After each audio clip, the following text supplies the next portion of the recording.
Hello, welcome to Gareth Jones on Speed.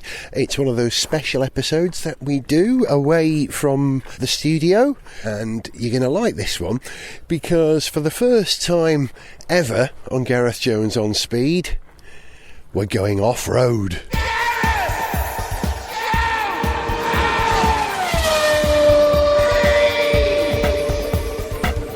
I have to say, I'm very pleased to be able to tell you that this episode of Gareth Jones on Speed not only happens off-road, but happens in North Wales, almost my heartland. We've come to a place called Gwyn, which is near Wrexham in North East Wales. This is actually the highest village in Wales, I'm told. And we're here at the request of Volkswagen, who have invited a group of journalists and a couple of competition winners to take part in something they call the Amarok Challenge, whereby two teams will be pitted against each other driving the new Volkswagen Amarok in four-wheel drive mode across the Welsh mountainside. But there's more to this than simply driving the car. We've got some mental challenges to complete as well. Now, what they actually are, I've no idea yet, so I better get inside, have a cup of coffee and listen to the briefing. Then I'll know what we're going to have to do. Gareth Jones on Speed at the Amarok Challenge. The briefing was conducted by Peter Morgan, who runs an organisation called Motor Safari. They provide 4x4 experiences on their own dedicated off-road course. Spend a bit of time with you and effectively take you to the kind of people that can take a great big expensive four-wheel drive off-road and most importantly bring it back in one piece. In the UK now, if your employer gives you a four-wheel drive for your job, it's actually in the same legal category as a forklift stacker truck. So health and safety says you have to have now an approved health and safety training course. And that's actually part of what you're going to get today. So if you work for an electricity board, or you're a vet, or you're a doctor, or you're a midwife out on call, and your job involves driving a four-wheel drive in bad weather, or you're driving off-road for whatever reason, then your employer has to send you off on a health and safety course. Your instructors will be filling one of these in. This is a little memento for the day for you. When I hand them to you, you put your name on the front and you get them back at the end. If you work in a business where you have to drive a vehicle, you need one of these. It's almost part of your driver's licence. The insurer of the vehicle will want to have a sight of that because effectively it's your tickets to be able to drive off-road. Similarly, if you go on holiday abroad, say you decide I'm going to Namibia or Iceland and I want to hire a four-wheel drive, first question they'll say, have you done an approved off-road training course? If so, you'll send them a photocopy of that, because they say, fine, that's great, you can have the car. If you can't send them that, they often won't hire you the car at all, or if they do, it'll be with about a 5,000% penalty loading on it, just to make sure. So we were organised into two teams. Our rivals will be Team Blue Steel, made up of their captain, Rob Burnett from the Daily Mirror, and Nick Hutchins from Men's Fitness magazine, along with Robin Cutler, a winner in a competition that Volkswagen ran on social media where the prize was to drive in the VW Amarok Challenge. And my team, Ar Frys, which loosely translates into on speed in Welsh. I'm the captain. Driving alongside me will be Sean Carson, writing for MSN Cars, and our competition winner, Ryan Edwards. Before we were let loose on some pretty challenging terrain, we were given some excellent advice from our instructor, Norman Mason. Going off-road, a couple of things we look for. First of all, the tyres that we're working with. The tyres you see on these vehicles are obviously just normal road tyres. Now you're going to see these road tyres can do quite a bit of work. And it's the tyres that give you the body clearance and the belly clearance. And they're the two most vulnerable. You don't want to scratch your vehicle and you don't want to damage the underneath of the vehicle. So very quickly, having a look underneath, can you see anything that appears to be to you in a situation which could cause any damage to you? The main thing we look for is the actual diff. You won't see it on the front. If you come to the back, underneath. Yeah. So the idea is to locate your lowest point Okay, when you're dealing with ruts, so you're not going to crown, what I call crowning them. Coming to the body of the vehicle, we call this very quickly, we call this the approach eye. Eye contact there, that's in the point of the vehicle here. That's your approach angle. Approximately 28 degrees on this vehicle. Next is the ramp over. Tyre contact there. Tyre contact there in an inverted V, going over a ridge. And very painful and expensive if you get caught out on a seesaw, yeah, to drag the vehicle, because sometimes if you've gone up a hill, you've got a real problem trying to get it up, and also coming down, which is not advisable. So that's called the ramp over. Ramp over angle. And that's the angle created between the lowest point of the front wheel, the rear wheel, and the centre of the underside of the body. The vehicle here. Yeah. And coming onto this section, tyre contact here to the back here is known as the departure angle. And sometimes you can get a vehicle in, but if you fail to get up the hill, you've got to recover it. And you come back down. You don't just stop and do a normal hill start, because you'll start digging in at the back, because all the weight's at the back of the vehicle at that point.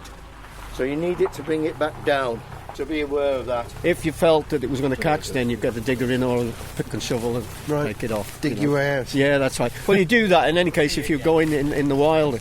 You know, if you want to get from A to B, you'd make sure that everything was safe before you carried on. Nice smile on your face. I know the damage that's to come. Okay, all good off-roaders do a quick vehicle check. All right, like we do with our vehicles. Every morning we check our levels, don't we? Every morning. Yeah. Leave it to the garage. They'll do it for you every 6 months. We just check the levels, make sure everything's firmly down, all levels. Because remember, when the vehicle's moving at angles and you've got low levels, you could in fact cause a problem within the system. You get warning lights anyway coming up at you, which is rather off-putting. Okay, so you check all your levels. Most important, you check your battery. We all know what happens here, do we? When one of these touches the side of the vehicle? Earth. And you could cause yourself a problem. So make sure your contact's there, coming round, make sure you've got fuel. Coming to this, who recognises this nice big box? Filter. Yeah, it's the air filter. Yeah, okay, so anybody where the air intake, where the actual air comes into the vehicle. That's it. It's high up, yeah, behind this, protected to a certain extent here. You'll be going into water. For safety, I do like to see Wellingtons and waders if possible. Top of your Wellington. That's the safest for somebody who's never been into water previously. The deeper it goes, the more the volume works against you. And if you're not aware of it, you could just suddenly find yourself stalled your engine. So it's important that you start gently in with water. So we say top of the Wellington, top of the hob, and then obviously that's the depth that we will look for at first. And then obviously when you get more experience, then you increase it. Obviously check water, make sure you have a stick, make sure, or you have Wellingtons. Your feet tell you your grip, and also your Wellingtons tell you the depth. So if you suddenly get wet feet, you know you've gone over the top of your Wellingtons, don't you? Watch for mud as well on the water. And obviously one thing after dealing with water, what does the water do to the braking system? Makes it less effective, so you need to check your brakes once you've driven through a Ford, if I remember the government warning film of the 1970s. Yeah, you dry your brakes off. I know you know, but how about you guys? How do you dry your brakes off after being through water? Light application. Yeah, that's it. This is the only time you drive with both feet on the brake and accelerator. You just put your accelerator on very gently, low gear, just gently press down on the brake, no sharp, just to gently move it, and then increase the speed gently until you know it's clear, and then you'll be all right. One thing about water, very quickly, when we're dealing with water, it does affect the electrics, it all can do, okay? But watch your number plates. These are nicely fitted, yeah? But if you've got your own 4x4, watch number plates, because some of them aren't quite fitted, and water comes behind. Next minute, you'll find them split, or you've got no number plate. Are they equipped with life rafts? We're not going that deep, are we? No. Unless you see me jumping out first, then you know something's happened. And with the exterior briefing done, we jumped into our Amaroks, where Norman familiarised us with the car's controls and then showed us what he expected us to do on the course. However, my team's name was causing minor administrational problems with the organisers. How are we spelling this team's name? R, which is A-R. A-R, yeah. Next word, Vries. F. Yeah. R. Yeah. Y. Y. S. S. Vries. Okay. Yeah. Got it. Excellent. We're being shepherded around what looks like a disused quarry. There appears to be some sort of track marked out. I see a series of gates going over severe ledges. I say gates, they're little flags showing entry points into severe drops which surround the deepest part of the quarry, which is full of water. Yeah, we're driving around with a certain amount of risk because we're on the edge of a lake. One false move and we're all wet. Right, the first thing we're going to do is to get the vehicle straight because we're going down this slope here. The technique is to put it into first gear, take your feet off the pedals once you get going and don't touch any pedals whatsoever. Right. Obviously, if you put your clutch down, you're going to go down too fast. If you put your foot on the brake and it's slippy, you will slide. Once you slide, you're out of control. So you're using hill descent? We're using first gear and low ratio. There is also a hill descent facility on the vehicle, so that's like belt and braces. So first of all, you just let the clutch up. You don't need to use any gas. So I've got no gas or anything. I'm in first gear. Notice how slow it is now, and all you've got to do is just keep your hands like a Formula One on the steering wheel, so you only move it that much. In other words, you're letting the vehicle do the work for you, and once you realise what the vehicle will do, then it gives you the confidence to do this type of work. So it's all engine braking? Same as on road. If you come to a slope, it says on the side of the road, engage low gear now, and many people do. Uh-huh. So we're going down a slope at the moment, which, I don't know, it's probably about 30 degrees, but the nose of the vehicle pointing directly at the water in front, and I'm hoping Norman's going to turn. You are going to turn, Norman, aren't you? Yeah. In a minute, he says. Yeah. When you're ready, Norman, I can see the front. Okay, now we're getting levelling hot. out now, so we get into second gear. Put a little bit of gas on, you don't need too much. Swing around. Now we're going to go between the yellow and the green flag. Same procedure, we're going to square the vehicle up so the front wheel and the rear wheels are in line.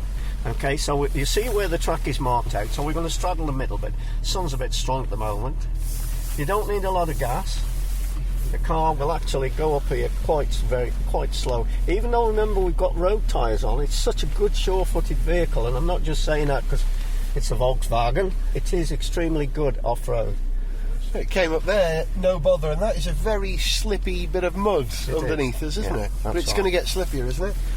Well, it will be the more water we drag up the slope, yes. Right, yeah, that's something worth noting, isn't it? It's like rally driving, you want to be on the course before it's sweat, don't you? Indeed. Okay, now then, Gareth, because you're sitting in the passenger seat, you're first. Oh, thank you very much for that. Wish me luck, people. Just go when you're ready. Just let your clutch up, you don't need any gas. That's it. If you put your feet flat on the floor, you won't be tempted to touch any pedals. Okay, feet are off the floor completely Yeah, now. both hands on the wheel, please. Creeping forward, see, I'm not listening at all, am I? Thumbs out of On the rim. On yeah. the rim, that's all. Straight through the gate. I'm doing nothing, basically, just steering the thing as we That's creep all. over the edge. That's all, because the vehicle does it all for you. And notice how slow this vehicle is. Because of that low gear, it's extremely good. Small movements on the steering, you say? Yeah. No more than 10, When 20 you're degrees. driving off-road, first of all, there's a tendency to oversteer because you don't think anything's happened. You turn the wheel. Because we're going slow, you don't think anything's happened. You turn it more, by then you've done it too much. Uh-huh. We're at the water's edge and we're going in. Yeah, second gear now then. Can I use a bit of throttle here? Yes, Is that- indeed, yes. Yeah, bring it round. Use your own judgment on the speed. Well, in that case, let's see if we can splash the cameraman. Not too now, not too much now. Okay, nice and steady. Remember I said try and get it square. But First for here? no, second still. Second. I can see the gate from the sunshine, I'd be much happier. Well, we survived our first you'd challenge. like to take that round again and we'll get Sean or Ryan to have a go. I'll just line it up. Yeah, that's the idea. See, you've learned something already, Gareth. Thank you, Norman. I didn't know that before today. Good, we survived. That first run gave me loads of confidence in the vehicle. We'd just driven down a steep slope into a pond, turned hard, and then scrambled up a much, much steeper, super slippery slope. The rest of the morning was spent giving all the drivers a chance to learn the techniques for off-road driving. And then the test began. Now, the way this works is quite simple. Each one of you is going to jump behind the wheel. You've got to remember the route, where to go, what gears, all that sort of thing. Get your team round successfully. You get penalties for stopping, stalling, deviating off the route, touching any of the canes, right, or terrifying the instructor or bending the car. Right? If you can do the lap without doing all those things, you get what's called a clear 10. The instructors add up their scores as they go through, and at the end of this particular session we'll end up with a team with the best score. That team will score 30 points, and that's a 30-second lead on the challenge that you'll be doing later. Any questions? Right, off you go then. Have fun. We'd have to do it all ourselves without any help from our instructor. But working as a team, we'd help each other through the various challenges. Those challenges involve driving up and down some severe inclines. Stay right here, use plenty of power. More. Look, come off when you ridge it at the top. That's it. A bit more, and slow down. Ace, lovely. Good lad. Wading through pretty deep water. Go deeper in, I'd say, before you turn. Watch the front there, we've got this one. You can hear the water sloshing beneath us. Nice. And traversing across a slope and coping with some pretty extreme roll. And we are over at one heck of an So angle. we're straight now, just like you said, after the quarter turn. Really? Yeah. What are we, 40 degrees over at this point? That's incredible. Toilet paper in the back. More fun, isn't it? Yeah, it is, isn't it? Yes, and we're through with style. The next part of the day took us out of the quarry and onto the country roads of North Wales. In this challenge we followed navigational instructions. However, for the non-Welsh speakers amongst us, that's everyone except me, then just being able to pronounce the names of the local villages was a challenge. Turn right and then turn right towards Griffith. I can't pronounce it. How do you spell it? Gwynfryn. Gwynfryn, yeah. That used to be the mental hospital round here. So I think we're going in the right place for us, aren't we? Well, they did promise us a mental challenge in the afternoon. Eventually, the instructions delivered us to a builder's yard, where we were told to locate some certain rather large bits and pieces and have a forklift driver lift them onto the Amarok's load bay. I suppose the object of this part of the exercise is to demonstrate the size of the load bay of the Amarok, because we're confronted with 2 pallets, each with 4 enormous polythene barrels. And in a moment we're going to get a forklift which will load these pallets onto the load bay of the Amarok, which is exactly the right size to accommodate a pallet. And you would imagine that that's probably what they thought of in the first place when they were designing the length of the load bay of this vehicle. Our team are in position. They've got the load straps ready to secure the load. We've got the tailgate open. And as soon as the film crew turn up, we can carry on with the challenge. No pressure, but you need this one now. Just been told that the blue team are in the lead, and so we're going to have to pull something rather special out to win this back. How do we do that?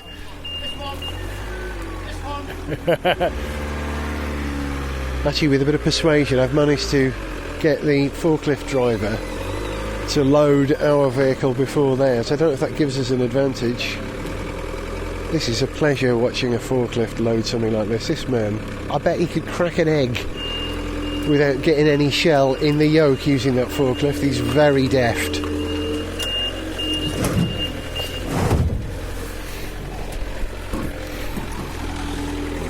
Over the top. Trying to do this one-handed, trying to strap on a load whilst holding a recording device. It is not easy. Ryan seems to know what he's doing. Were you in the Boy Scouts? Are you any good at tying things, Ryan? I have to do it at work every day. So. Excellent! I think we may have the better team then.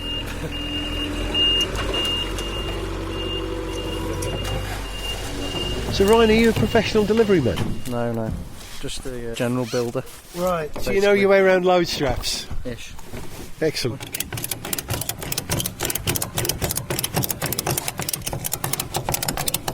Yep, I call that in. Excellent, good man. Thanks to Ryan's specialist skills, we were away and off onto the next part of the challenge, to locate a relic from the Cold War. And to find it, we'd have to go off-road again. We're now high up, heading towards Ross's. If we look down to our right, I think we can see the estuary there. Just turn left through double gates, apparently. Yeah, it's four-wheel drive mode in this field. Yeah. We're going off-road. Low or just four-wheel drive? Just want to go. We believed everything our instructor Norman told us, but we weren't so certain that we were actually going to find a real nuclear bunker. Find disused nuclear bunker. Cowshed. So why have we got nuclear bunkers in rural North Wales? Who are they going to hide here? I think they've taken a bit of a licence To attack the English.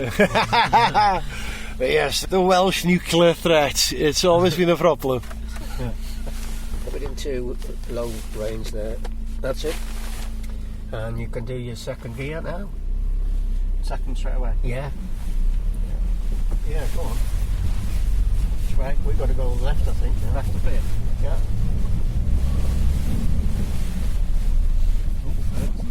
And we're crossing a very grassy field now. I can feel slipping underneath as we're searching this field for a, Don't go up there. what we're told is a disused nuclear bunker. We're avoiding great gouges in the field. Watch out for planks as well. On the right. Can't see any old buildings. There's a building on the other side of this rise here. Follow those tracks. Follow those tracks through the trees, I reckon. To the right, mate. To the right. So we're leaving the field now and heading on to what looks like a cattle track, Don't go through the middle, just keep slightly. avoiding great water traps, Still second off of mostly avoiding them. Not at all avoiding them. Off he goes for the side slope straight away. No problem. And we're slipping on a very muddy incline. But we're rolling again now. So we're bailing out the way that the others are going, and we're taking the slippy route through an exceptionally muddy track now.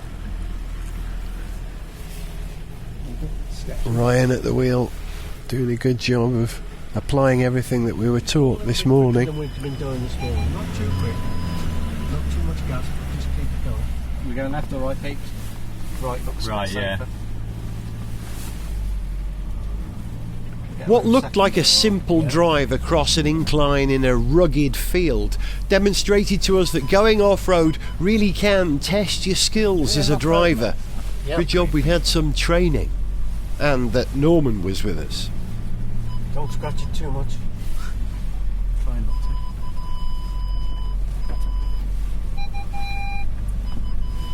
That's the bunker, isn't it? Just then, looming out of the hill like a gun emplacement with a metal lid, we spotted the bunker that we had to open.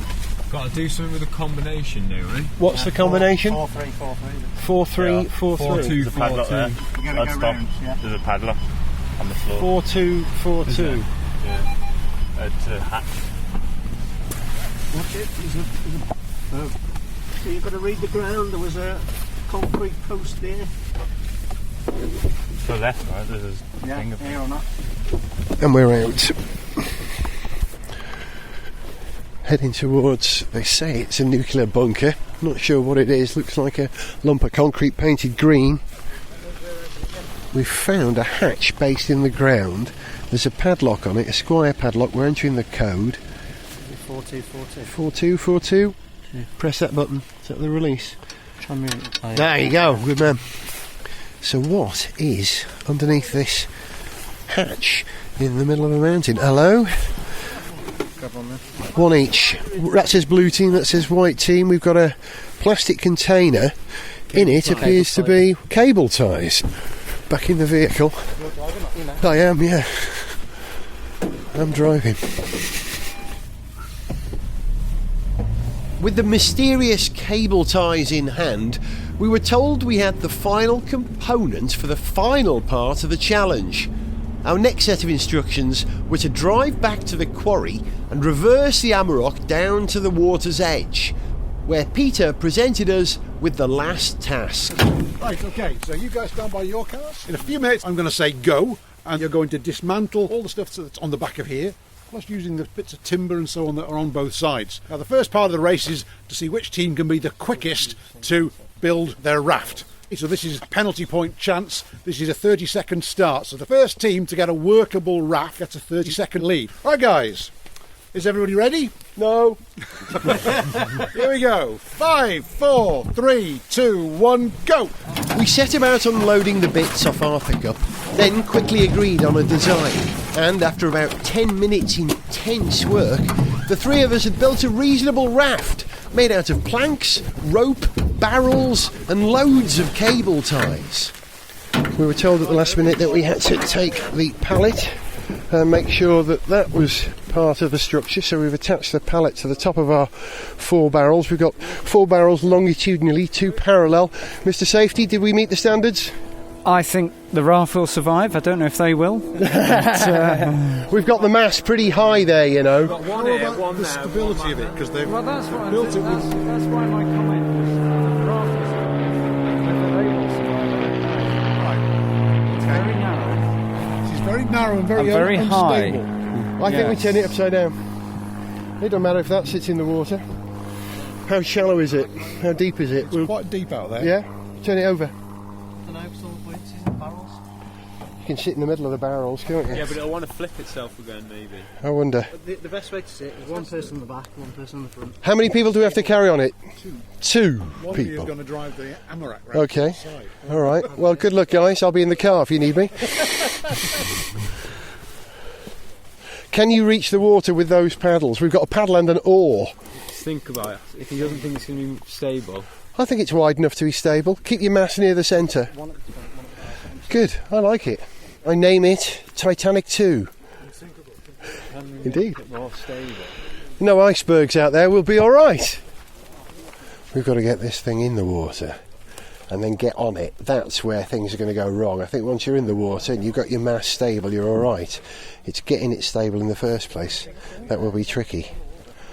Not a conversation I ever thought I'd have on Gareth Jones on Speed about raft building, but there you go. Such is the Amarok challenge.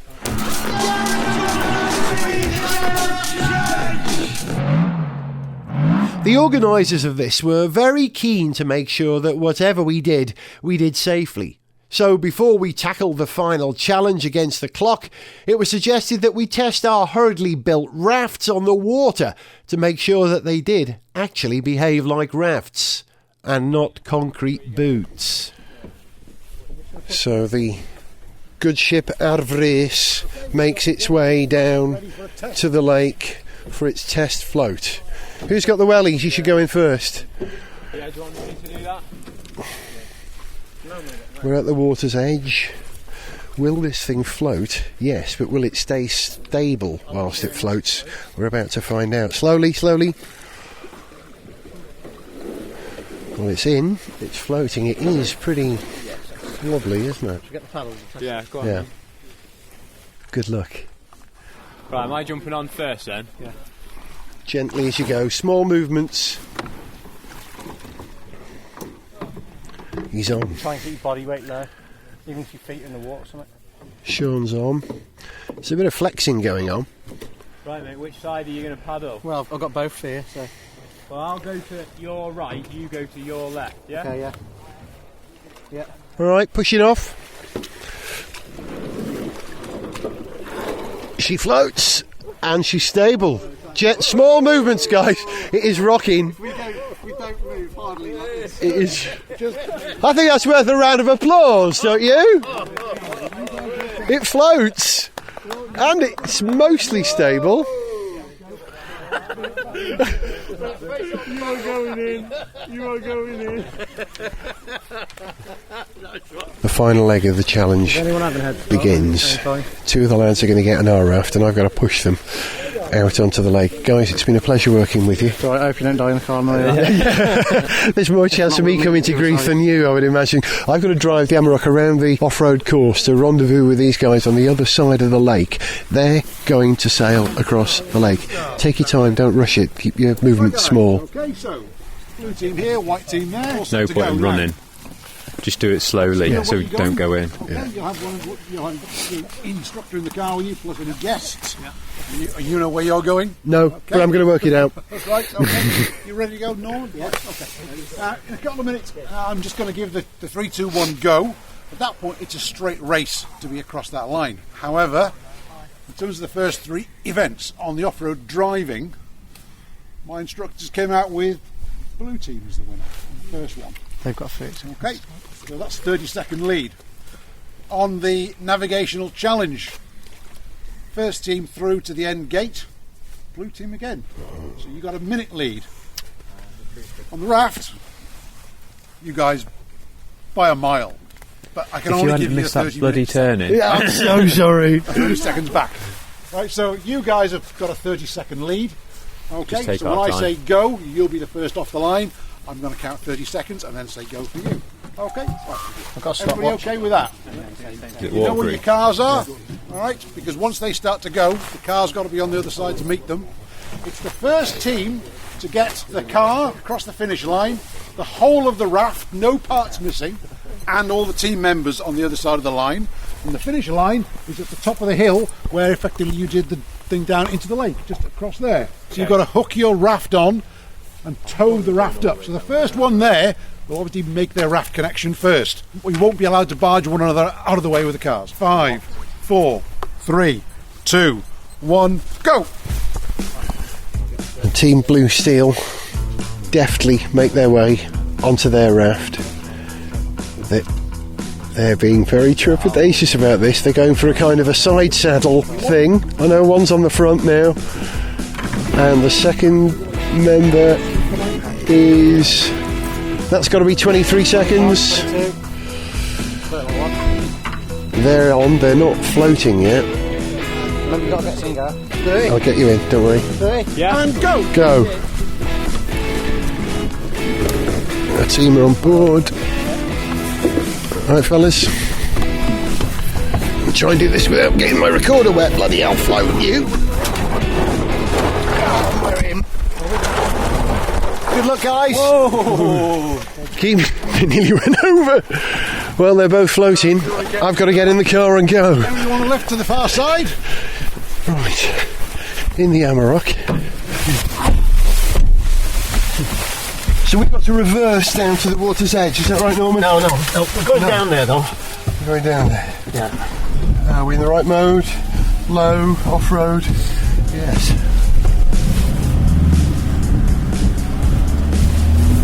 Second gear, go down. Yep. Left here.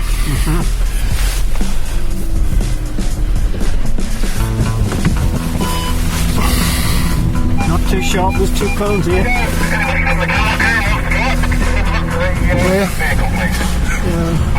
Where we are now. You caught them. I was cleaning them, they looked a bit dirty. Don't want to be in third, do I? Yeah, being third now. Yeah. Are they still afloat? Can we see them? We just see 2. This was it. It was all or nothing. I had to navigate my way around the quarry's treacherous tracks at a safe but quick pace and get to the other side of the lake to tow our raft up the hill and across the finishing line before Team Blue Steel managed to do the same. The reputation of the world's fastest podcast rested on my tense Welsh shoulders. Everything's fine. Slow down now. We're going to have our dinner in your lap. And up the hill. Just keep to the white flags for the moment. Watch the gully. Slow down, slow down. It was a good job Norman was there. A tiny bit, then turn. Turn now. Okay, through the flags if you like. Through the white flags? Otherwise, I wouldn't have found my way to the other side of the lake. We're going to the other side of the lake, Gareth. Right. I don't know, I've never been here before.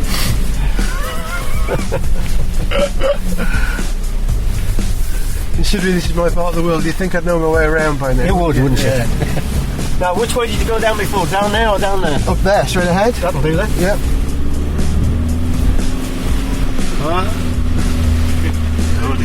Oh, they're there. They're there.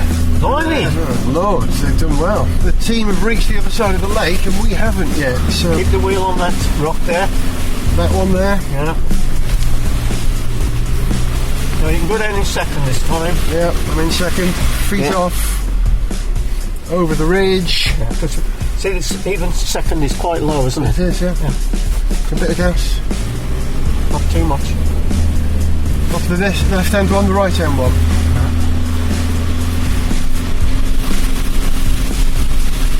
We're going to make it up here in one. Yeah. Of course we are. Bit of power coming off the power at the top. Not too much. Left now, left. We're not going to reverse, we're going to drive down. As Team Blue Steel were already occupying the only access point on the lake side, I had an idea. This Amarok can wade, so I decided to park it in the lake and we would hook the raft up there. Park in the water and load up there? Yeah. Just do that, let's park it up there.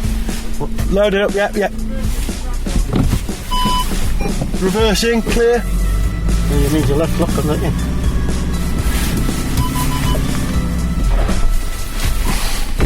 Second, Gareth.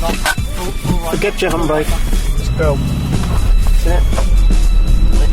Stop there. Then put it on. Going up here in first, second. Yeah, try first anyway. Okay. You blocked them coming, so... Excellent.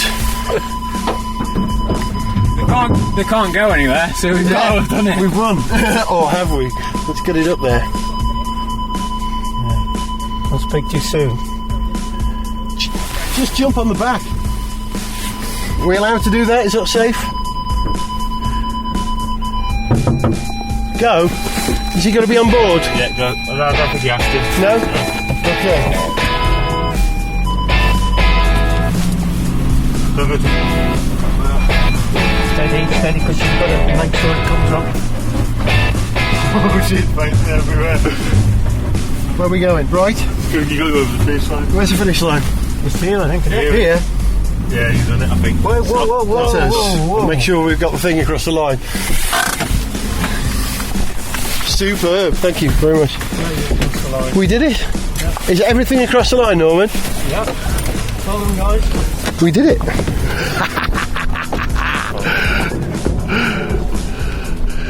Well, looks to me like we've got our Amarok, all our team members and the raft across the finishing line before the other Amarok and their kit, so we've won. Well done, Gareth. Thank you very much indeed, Norman. Superb tuition. Ages when they... Even now. We were just like, fuck it up. Let's give them a round of applause. Worthy competitors. Well done, guys.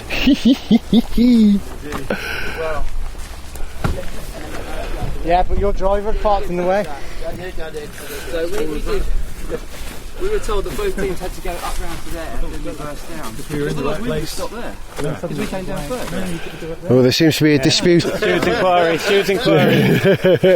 Communication now, please. We wouldn't have driven all the way around there and then reversed, would we? Yeah, but there wasn't no room for our truck to get around there, was there? At the bottom. How was it out on the water? It's quite good, actually. Yeah, wasn't it? Yeah. It's all right. Nice little rhythm going. It was good. Not as stable as an Amarok off-road then. Possibly not quite, no. I'd like to dedicate our win to the losing team. We've got some very nice trophies here. The wow. Commercial Vehicles Amarok Challenge. Winners, the white team. By a whisker, but a win's as good as a mile. Hey, thank you very much indeed. Cheers, Okay. Peter. Superb job. Okay. Thank you. Well done. Yeah. Hold it up. Hold up the trophy. Congratulations to Blues as well. Oh, we got one. The run is close. You get one each. Look at that. Thanks very much. Brilliant. Well done, guys. Team Adverse winners of the Amarok Challenge. Fantastic. Go team. Yeah. Well done, guys. Really fantastic. Really put the post there. And same place next year. For the return match. Yeah. Next time we've got to get the Amarok across the lake. Ladies and gentlemen, on behalf of the teams, thank you for a beautifully organised day. That was a joy. Thank you very much indeed. Proud to be the winners. Great to have taken part and survived. Bring on the Dakar! Right, everyone in the jacuzzi. Where's the champagne? To send us an email, see pictures, get song lyrics, join our Facebook fan site, follow us on Twitter, or to find out about sponsorship opportunities, go to garethjones.tv. Gareth Jones on Speed is made in London by Whiz Bang. Gareth Jones on Speed!